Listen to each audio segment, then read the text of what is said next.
Hello everyone. इस video में हम गंगा रिवर और उसकी जो सहायक नदियां हैं उनको देखेंगे। और इससे पहले मैंने इंडस रिवर और उसकी जो सहायक नदियां थी उनको कवर किया था, तो आप चाहो तो उस वीडियो को भी देख सकते हो। और इसमें हम उतना ही पढ़ेंगे जितना कि इस एग्जाम के लिए रेलिवेंट है, जिसमें हम क्वेश्चन कर ले जाएं। और वो हमें कौन गाइड करेगा उसके लिए? यूपीएससी के पीवाईक्यू। क्योंकि पीवाईक्यू हमें दिखाते हैं कि हमें किस तरह से पढ़ना है, कितना कंटेंट है जो हमें उठाना है, और किस कितने डीप में हमको जाकर उसको पढ़ने की आवश्यकता है। तो उतना ही पढ़ाया जाएगा जितने की एग्जाम की रिक्वायरमेंट है। तो अब देखो, हम पहले क्वेश्चन ही देखो ताकि आपको समझ में आए कि हम क्यों उस तरीके से पढ़ रहे हैं। जैसे यूपीएससी में 2016 में क्वेश्चन आया था, हाल ही में निम्नलिखित नदियों में से किनको जोड़ने का कार्य किया गया था। तो 2016 में करंट में चर्चा में ये वाली रिवर रही होगी जो लिंक प्रोजेक्ट चला होगा। तो लेकिन आप किसकी बातें सुनते हो आप करंट अफेयर्स में? Ken Betwa link project. तो इसलिए आपको यहाँ पर वो फैक्ट कवर करवा दिया गया। उसके बाद ही निम्नलिखित युगों पर विचार कीजिए, प्रसिद्ध स्थान दिए गए और नदी दी गई थी। तो इसका आंसर तो ये है, लेकिन अब ये क्वेश्चन तो रिपीट नहीं होगा ना, तो इसलिए हम इस तरीके से, जब इस तरीके से पढ़ेंगे तो हमें इजिली चीजें याद होंगी लंबे समय तक, और हम एग्जाम में उस क्वेश्चन को फिर कर ले जाएंगे। तो अगर आपको एक दो भी पता होगा तो आप एलिमिनेट कर कर ऐसे करके आप उस क्वेश्चन को फिर कर ले जाओगे। अब रिसेंटली 2024 का क्वेश्चन देखो कि पश्चिम से पूर्व, कौन से पश्चिम से पूर्व की ओर प्रयागराज के अनुप्रवाह में गंगा में मिलने वाली हिमालय की नदियों के संदर्भ निम्नलिखित में कौन सा? तो आपको पता है ना, ये पश्चिम है और ये पूर्व है, तो इसी क्रम में हमको देखना है। तो देखो, सबसे पहले कौन सी है? रामगंगा। फिर इन्होंने यहां से दिया हुआ है गोमती, घाघरा, गंडक, कोसी। अब कहां पर है इनमें? यहां पर ये गोमती, घाघरा, गंडक, कोसी। अब मुझे आप ये बताओ, अगर आप इसको ऐसे ही पैराग्राफ वगैरह में लिख लेते कि हाँ, आप बहुत सारा डाटा और फैक्ट्स इन रिवर्स को लेकर इकट्ठा कर लेते हो कि ये रिवर है, इस राज्य में इतने किलोमीटर बहती है, 5 राज्यों से बहती है, और मतलब बहुत ज्यादा पैराग्राफ में फैक्ट आपने एक एक रिवर पे इकट्ठा कर लिया। अब यूपीएससी इतना पूछ ही नहीं रही है, तो जितने रिक्वायरमेंट है वो हमें पीवाईक्यू बताते कि हमें सिर्फ इतना ही पढ़ना है, उससे ज्यादा हमें नहीं पढ़ना है। और क्योंकि हम कोई अदर स्टेट एग्जाम नहीं दे रहे हैं जहां पर इस तरह के क्वेश्चन पूछे जाएं। अब यूपीएससी में इतनी लोकेशन पे ज्यादा फोकस होता है। वो क्यों होता है? मान लो आप एक बात समझो, हम जैसे आईआर वगैरह पढ़ते हैं, तो उसमें हम ये कहते हैं, जब मतलब कुछ हो जाता है वाद विवाद, पाकिस्तान के साथ कोई वॉर वगैरह हो जाता है, तो हम कहते हैं यहाँ हमने जितने भी डैम बनाए हुए हैं, तो यहाँ से सिंधु रिवर बह रही है, तो हम कहते हैं कि हम यहाँ से डैम खोल देंगे जिससे वहां पर फ्लड की कंडीशन आ जाए।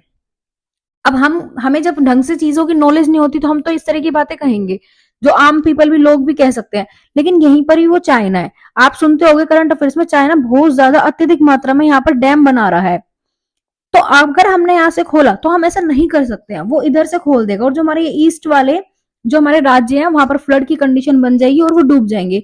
तो हम इस तरह की बातें ना करें, क्योंकि हम एक नीति बनवाएंगे, उनको इम्प्लीमेंट करेंगे, हम वो उस लेवल पर जाने वाले हैं, तो हमें इन चीजों की समझ होनी चाहिए। फिर अगर मान लो हमको डिजास्टर मैनेजमेंट, जीएस3 में हमको है टॉपिक, डिजास्टर मैनेजमेंट एक सब्जेक्ट है। तो अब आप मुझे ये बताओ, अब आपको जब रिवर के बारे में नॉलेज ही नहीं होगी, या कहाँ पर भी पानी की जो मात्रा है वो बहुत ज्यादा है, कहाँ पर भी फ्लड आ रही है, तो आप उसको नीति उसके लिए कैसे बनाओगे? अब आपको पता है कि यहाँ पर ऐसे रिवर बह रही है और यहाँ से आ रही है बहुत ज्यादा मात्रा में, तो यहाँ पर फ्लड की सिचुएशन बनी रहती है, इस साइड फ्लड वगैरह, क्योंकि बहुत ज्यादा रिवर इधर ऐसे फ्लो करती है। तो वहीं तो हमको नीति बनाने में इसका बहुत बड़ा योगदान होता है। इसलिए यूपीएससी हमेशा लोकेशन पे फोकस करता है कि आपको बेसिक बेसिक नॉलेज होनी चाहिए हर चीज के बारे में, बहुत ज्यादा फैक्ट इकट्ठा करने की जरूरत नहीं है, उसके लिए अदर एग्जाम है। तो चलो अब हम स्टार्ट करते हैं, और हम उतना ही पढ़ेंगे जितने की यूपीएससी को रिक्वायरमेंट है। तो आपने सबसे पहले क्वेश्चन इसलिए देखने हैं आपको यूपीएससी के, ताकि आप अब ज्यादा ध्यान से पढ़ पाओ। अब आपको पता है कि हमको किस तरह से पढ़ना है। सबसे पहले क्वेश्चन बनेगा एमसीक्यू, यहाँ पे क्वेश्चन ही बनेगा। एमसीक्यू किस तरह से बनेगा? प्रयाग के नाम दे दिए जाएंगे और यहाँ पर रिवर मैच कर दी जाएगी, जैसे अलकनंदा के साथ कौन सी? नंदाकनी रिवर।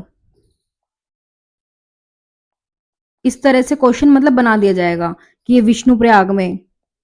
तो उल्टा सीधा करके या तो दे दिया जाएगा, या फिर आपको पेयर करके क्वेश्चन बना दिए जाएंगे कि ओनली इसमें से 1 सही है, ओनली 2 सही है, या ओनली 3 सही है। अब इसलिए अब मैंने आपको क्वेश्चन क्यों बताया, ताकि आप इसको ध्यान से देखोगे, क्योंकि अब आपको समझ में आ गया कि क्वेश्चन इस तरीके से बनाया जा सकता है। और हमें अपनी ज्योग्राफी में इमेजिनेशन पावर को स्ट्रॉन्ग करना है, तो आप पहले इसको देखो, फिर उसके बाद अपनी आंखें बंद करो और देखो कि मुझे वो सब कुछ दिख रहा है या नहीं दिख रहा है। फिर से अगर जो भी चीजें क्लियर नहीं दिखती उसको फिर से हमें यहाँ पे देखना है। चलो स्टार्ट करते हैं। बद्रीनाथ से अलकनंदा रिवर बहती है, जहां पर धौली गंगा विष्णु प्रयाग में आकर इससे मिल जाती है। तो रेड रेड वाला जो पॉइंट लाइन है आपको उसको देखना है। तो ब्लू वाली है अलकनंदा नदी। फिर अलकनंदा आगे आती है, उसमें थोड़ी दूर पर नंद प्रयाग में नंदाकिनी नदी रिवर आकर उसमें मिलती है। फिर कर्ण प्रयाग में पिंडारी नदी आकर मिलती है। उसके बाद रुद्रप्रयाग में मंदाकिनी रिवर आकर मिलती है। देव प्रयाग में भागीरथी नदी आकर मिलती है। जब देव प्रयाग में भागीरथी और अलकनंदा रिवर आकर मिलती है तो वहां से इसको गंगा नाम से जाना जाता है। अब एक और क्वेश्चन बन सकता है, जैसे मैंने आपको बताया था कि लेफ्ट और राइट, तो मान लो ये गंगा रिवर है, इसका फ्लो किस साइड है, इस साइड। तो अब आपको क्या करना है कि इसका राइट कौन सा लेफ्ट कौन सा है। तो मैंने आपको पहले वाली वीडियो में बताया था कि यहाँ पर आपने खुद को खड़ा कर लिया, ये आपका एक हैंड है, ये आपका एक हैंड है। तो अब आपने खुद को इधर खड़ा करके देखा तो ये आपका हुआ राइट और ये आपका हुआ लेफ्ट साइड। तो इसलिए अब आपको कभी भी कंफ्यूज नहीं रहना है राइट और लेफ्ट में। अगर यूपीएससी घुमा भी दे, चेंज कर दे, मंदाकिनी रिवर को लेफ्ट साइड से दिखा दे, तो आपको कंफ्यूज नहीं होना है। आपको तुरंत, आपके पास इमेजिनेशन रहेगी तो उस टाइम तुरंत बनाकर देख लोगे रफ सा स्केच, तो आपको पता लग जाएगा कि नहीं ये राइट साइड है और ये लेफ्ट साइड है, क्योंकि अब आप उस चीज को समझ चुके हो। और रीजनिंग में भी डायरेक्शन वाले क्वेश्चन इसी तरह से सोल्व होते हैं। तो चलो अब स्टार्ट करते हैं फिर से कि अलकनंदा आई विष्णुप्रयाग में, धौली रिवर आकर मिलती है। उसके बाद नंदाकिनी रिवर नंदप्रयाग में आकर मिलती है। फिर पिंडारी रिवर कर्णप्रयाग में आकर मिलती है। रुद्रप्रयाग में इससे राइट साइड से मंदाकिनी रिवर आकर मिलती है। देवप्रयाग में भागीरथी रिवर आकर मिलती है और इसे हम यहाँ से गंगा के नाम से जानते हैं। अब जो आपने इधर बड़ा में देखा, इसको यहाँ पे ये छोटे से इसमें डिस्क्राइब कर दिया गया इधर इस वाले पार्ट में, ये रही है ना। तो अब मैं इसको फिर से एक्सप्लेन नहीं करूंगी, देखते हैं अब हम। तो अब ये हमारी अलकनंदा है, ये सारे हमारे प्रयाग हैं। एमसीक्यू मैंने आपको बता ही दिया कैसे बनेगा। अब जब इसमें, अब आप इसमें कंफ्यूज मत होना कि यहाँ तो बद्रीनाथ दिखाया है और यहाँ पे सतोपत ग्लेशियर है, तो ये स्पेसिफिक बताया गया। जैसे बद्रीनाथ में भी कौन सा ग्लेशियर, सतोपत ग्लेशियर से अलकनंदा रिवर आके मिलती है और गंगोत्री ग्लेशियर से भागीरथी रिवर आके मिलती है। जब ये दोनों रिवर मिलती है तो यहाँ से इसे गंगा रिवर कहा जाता है। और फिर जैसे जैसे हम यहाँ से आगे बढ़ते हैं तो इसमें रामगंगा रिवर आके मिलती है, फिर गोमती, घाघरा और ये कोसी, महानंदा। ठीक है। अब फिर से, अब इसकी रिवर की जो लोकेशन है, मतलब किस साइड है इसका मुंह, इस साइड है। फिर से राइट लेफ्ट देखो, आपने खुद को खड़ा कर दिया इधर, ये आपका एक हैंड है, ये आपका एक हैंड है, तो ये आपका राइट साइड हो गया, ये आपका लेफ्ट साइड हो गया। तो इसलिए कभी भी कंफ्यूज मत होना, खुद को उस जगह रिवर के, जिस तरह से रिवर फ्लो कर रही हो उस तरफ आपको खुद को खड़ा कर कर देख लेना है।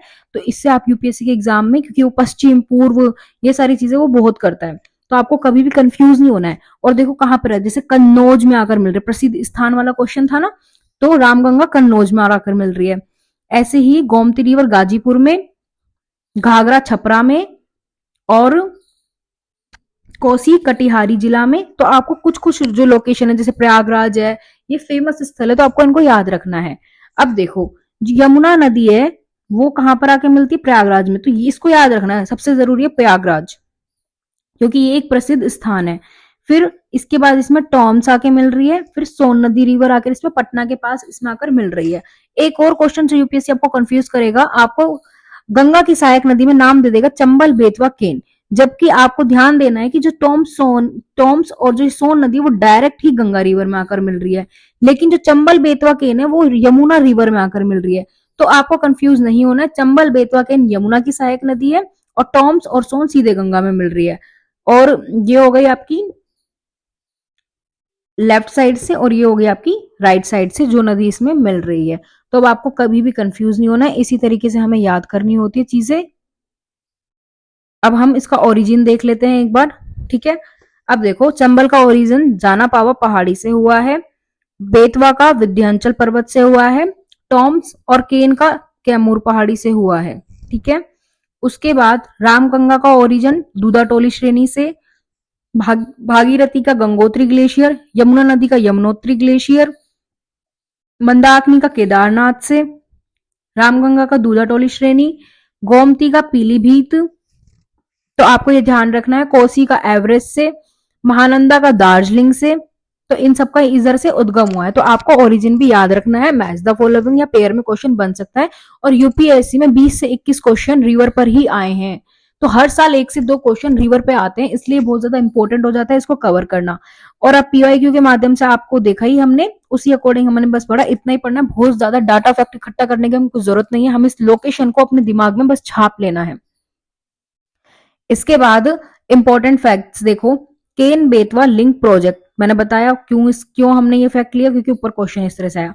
फिर गंगा रिवर 5 स्टेट से होकर गुजरती है, कौन कौन से हैं? Uttar Pradesh, UK, Bihar, Jharkhand, waste Bengal. क्योंकि यूपीएससी एक ऐसा क्वेश्चन बना सकता है, वहां पे 5 की जगह 6 लिख दे, 6 की जगह 7 लिख दे।